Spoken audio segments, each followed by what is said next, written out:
What's up, Fiery 49 folks? So back in the garage, beautiful fall day. The door is open. You may hear some background noise today. Kids may run in and out because watching the kids while we tear down the engine. But just released a video last night, at least as far as the time we're filming this. But top end, so basically valve cover down to removing the head is where we've gotten so far. That's our first video. We're doing a whole series. Nothing super technical, but we just noticed in doing our own research, there's not a lot on YouTube and that kind of stuff that deals with these inline six engines, specifically the 235s, the 216 235s, where they're just older, lower horsepower engines, don't seem to get the love and the publicity and publishing that the bigger engines do, the 261s, 292s, and of course, then you get the big turbo jobs and different things. But the bigger engines with the bigger horsepower seem to have the most documentation, and the littles don't seem to get a lot. So that's the only reason we're doing it. We're not that smart. We're not doing anything record-breaking or out of the box. It's just we couldn't find anything really ourselves looking for information on the engine and this kind of project. So just figured we'll make our mistakes and learn our lessons, and maybe we can show something to someone else to either help them answer a question or don't make the same mistake as us if they have the same kind of plans on these engines. So that's where we're at. We'll start here at the deck of the block and start basically just peeling things back and work our way down. So we'll narrate anything interesting we find. Other than that, this will be just a long format video of a tear down on the engine. Things that don't show anything significant, we'll speed it up and try to waste as little of your time as possible. But you know, as always, you can go back, slow it down, rewind, that kind of stuff. But anyway, 235 Chevrolet, we're down to the block.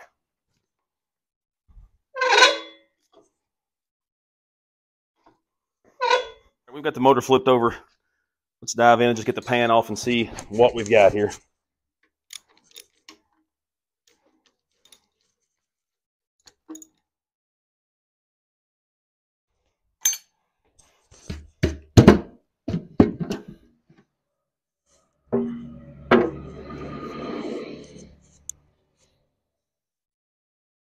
Bottom of the pan, no strikes, no big metal chunks. There is a lot of heavy gunk and debris in the well where you would expect it. But I mean, this is a 57 235.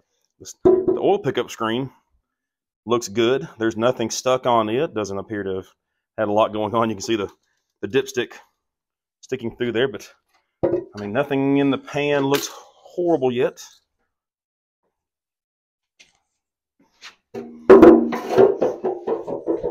And you can see here this line that runs off, running up into there, off the pump, comes up, feeds the oil galleys, and through here. I'm just looking down here now.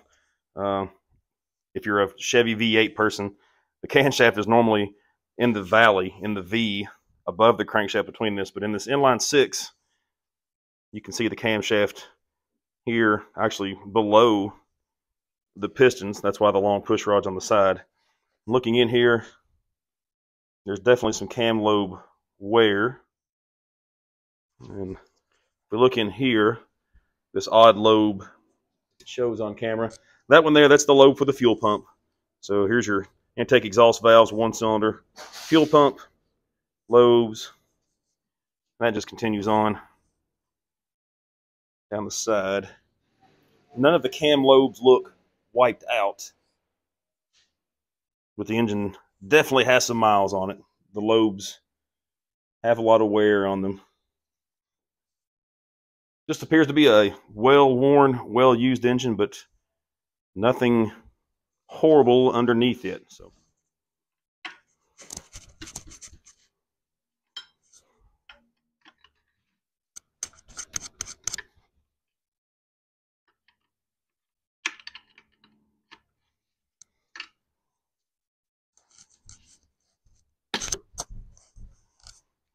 just compression fittings on that line there. So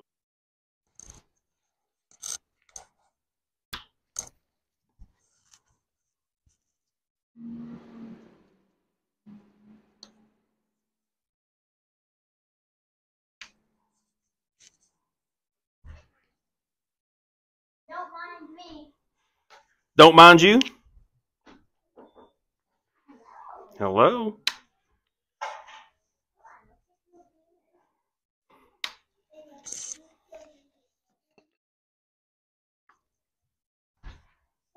Yeah. Yeah.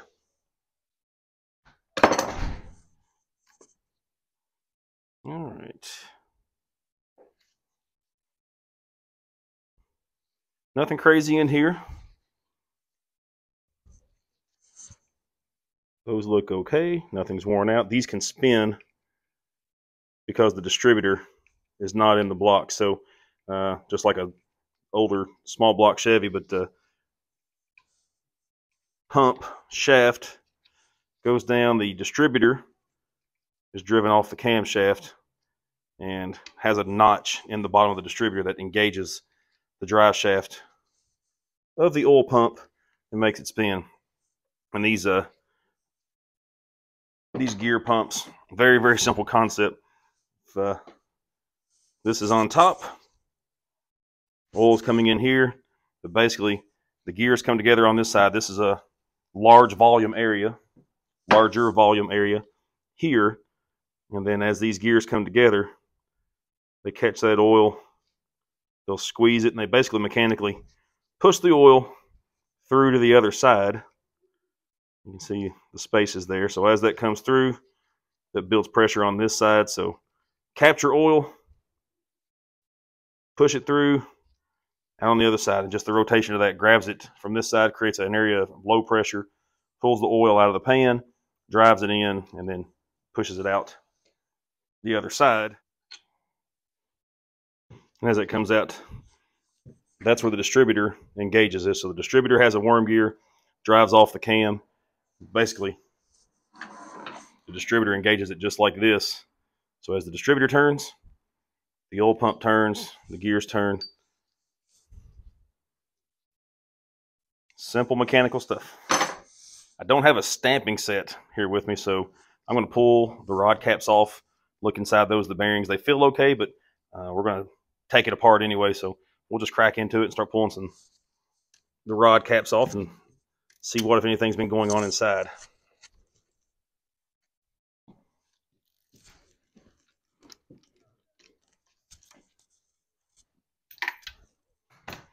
These inline sixes, you can see 3 and 4 paired there. 2 and 5 and 1 and 6 are all degreed to the same position with the crank. So just a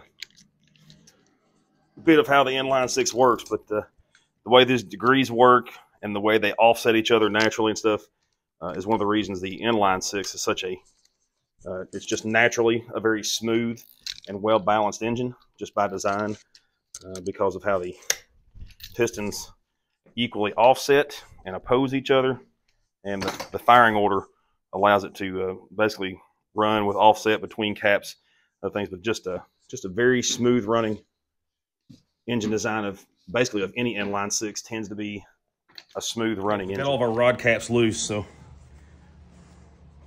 let's pull a few off. Or actually, let's just dig through. Let's pull them off and see what lies inside.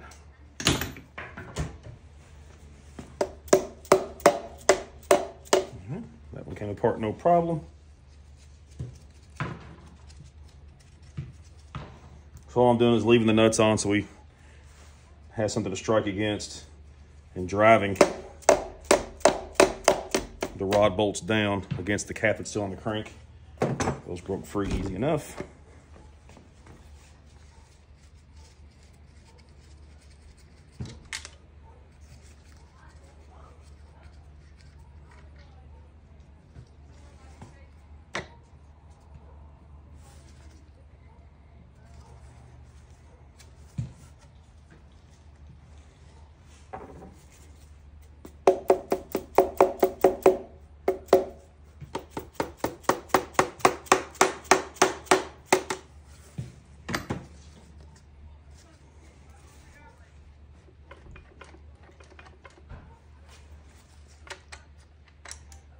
Go.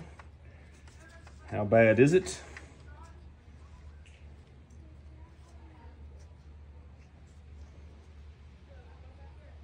Looks like maybe some metal flake there. Let's wipe it off.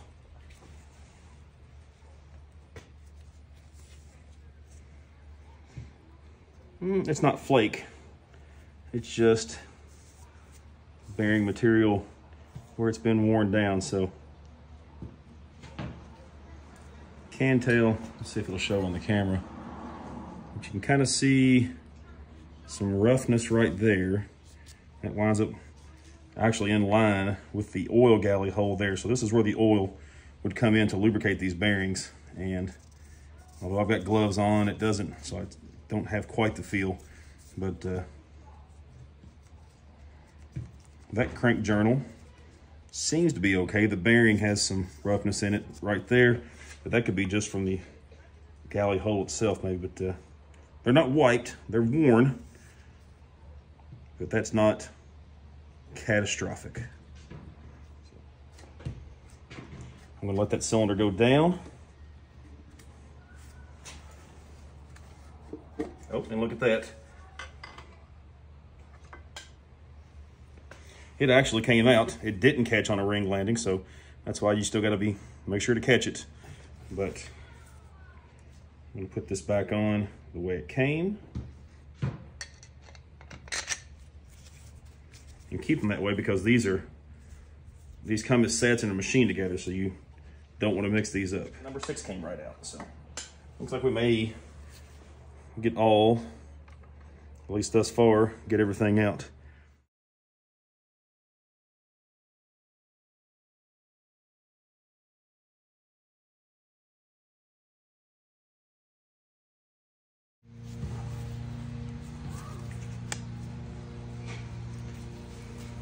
There's 3. That was our problem piston. So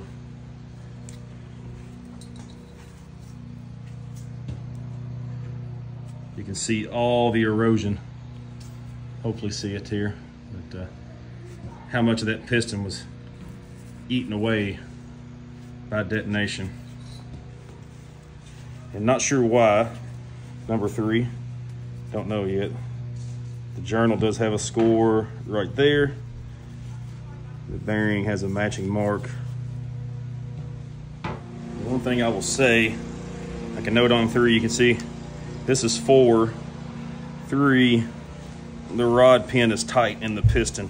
It's not bound, but it's not just free. You can see how loose 4 is compared to it. So a little tight in the piston there, and that could be, maybe the piston was running hot, causing detonation. Possibly, I don't know. We'll have to get in the wrist pins, that kind of stuff, and look. But piston's replaced anyway, but may find something else once we dig in. So 3, in addition to all the piston detonation damage, you can actually see, you can see the stuff flaking off of it there, coming out of it.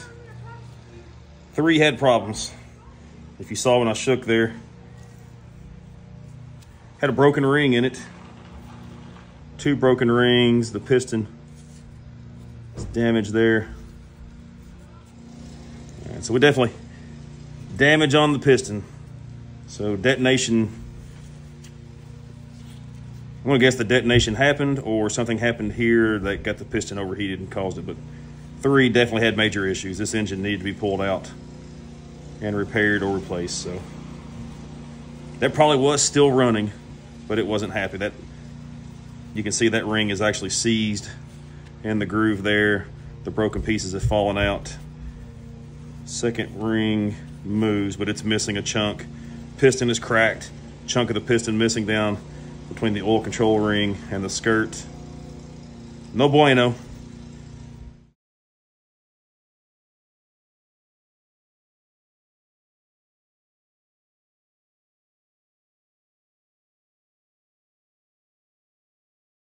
I think we've hit our stopping point for today. I actually managed to get all the pistons, rods, and stuff out. Looking at the crank, all the rod bearing journals seem okay. At least they seem serviceable.